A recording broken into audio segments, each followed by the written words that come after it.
Um dos critérios mais usados para tentar separar ciência de pseudociência é o chamado credo na autoridade. A ideia é que a pseudociência exige uma fé cega em certas figuras. Mas e se esse critério não for tão bom assim? Hoje a gente vai ver porque essa ideia, embora pareça fazer sentido, é na verdade bastante problemática. Então, para entender isso a fundo, a gente vai passar por alguns pontos. Primeiro, o que é exatamente esse credo na autoridade? Depois, vamos comparar isso com a confiança que existe dentro da própria ciência. Em seguida, vamos ver uma contradição bem interessante: a diferença entre autoridade e autoritarismo, as consequências de usar esse critério e, por fim, a conclusão de por que ele é falho. Ok, vamos começar definindo o que é esse tal credo na autoridade. Basicamente, a definição é a seguinte: uma doutrina seria pseudocientífica se ela dissesse que certas pessoas têm uma habilidade especial para saber o que é verdade e que os julgamentos delas devem ser aceitos sem questionamento. Essa é a base do argumento de pensadores como Sven Ove Hansson. A pseudociência, nesse caso, seria marcada por essa aceitação à crítica. Mas a pergunta que fica é: será que a coisa é tão simples assim? Olha, de primeiro isso soa bastante plausível, não é? Parece fazer todo sentido. Só que, quando a gente começa a investigar um pouco mais a fundo, percebe que existe uma confusão conceitual bem grande aí no meio. E é isso que vamos começar a desvendar agora. Para entender o problema, é fundamental olhar para como a ciência funciona de verdade. E aqui a gente vai ver que a prática científica é bem diferente do que esse critério sugere. Pensa só, a ciência moderna é tão complexa que é impossível para uma única pessoa verificar cada detalhe, cada experimento, cada dado, mesmo na sua própria área. O que existe é uma espécie de divisão de trabalho intelectual. É como uma imensa construção coletiva. E isso nos leva a um ponto central. Boa parte do que um cientista aceita como conhecimento não é algo que ele mesmo testou, mas algo que ele aceita com base na confiança no trabalho de outros especialistas. Filósofos como John Hardwig e Alvin Goldman já apontavam isso. Essa confiança no testemunho de outros especialistas é a base de tudo, é uma necessidade estrutural da ciência. Então, apelar para a autoridade de um especialista não só não é anticientífico, como é uma condição essencial para o funcionamento da ciência. É o que permite o avanço. Um geólogo confia nos dados de um físico, que confia nos cálculos de um matemático. Sem essa confiança, o conhecimento simplesmente não se acumula. E é aqui que a gente encontra uma contradição bem curiosa. Porque o próprio proponente desse critério do credo na autoridade, o Sven Ove Hansson, reconhece que a ciência depende de confiança.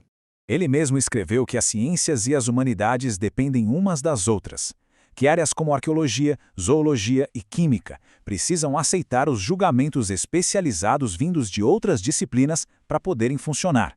Ou seja, ele admite que essa confiança mútua é a base do conhecimento mais justificado que temos. Isso cria uma contradição interna que é impossível de ignorar. Fica a pergunta: como é que um critério para identificar a pseudociência pode condenar exatamente a mesma prática que é, admitidamente, indispensável para a própria ciência? A resposta para esse paradoxo está em uma distinção que é absolutamente fundamental e que é o ponto-chave de toda essa discussão. Precisamos diferenciar autoridade epistêmica de autoritarismo científico. São coisas totalmente distintas. A autoridade epistêmica é legítima, é um mecanismo racional, baseado em evidências, em expertise, em revisão por pares. É uma necessidade da ciência. Já o autoritarismo é um desvio, uma falha de comportamento. É quando se usa o poder para silenciar a discordância, para controlar o que pode ou não ser pesquisado. É uma patologia sociológica, não uma característica de uma teoria. Confundir essas duas coisas é o erro fundamental aqui. Usar o comportamento autoritário de alguns cientistas para classificar uma teoria como pseudocientífica é misturar uma falha institucional ou de conduta com uma questão epistemológica, ou seja, uma questão sobre o próprio conhecimento.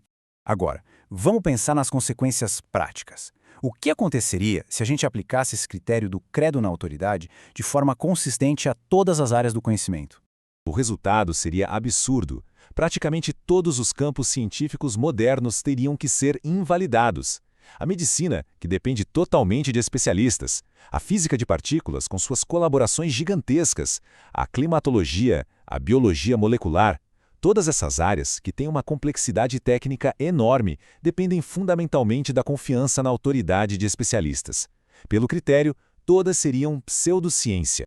Isso deixa bem claro que esse critério não serve para sua função declarada, que é separar a ciência de pseudociência. Na realidade, ele acaba funcionando mais como uma ferramenta retórica que pode ser usada para deslegitimar teorias, especialmente aquelas que são novas, heterodoxas ou que de alguma forma desafiam um consenso estabelecido. Então, para concluir, vamos resumir os pontos principais que mostram por que o credo na autoridade é um critério tão falho para demarcar a ciência.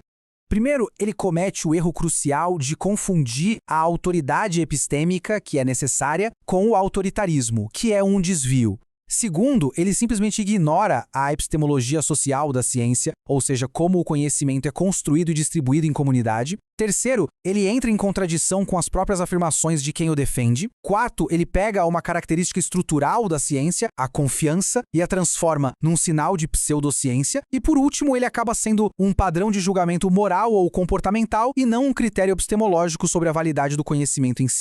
Isso tudo nos deixa com uma questão importante. Se esse critério de rejeitar a autoridade não funciona, então como podemos distinguir o conhecimento genuíno de suas imitações?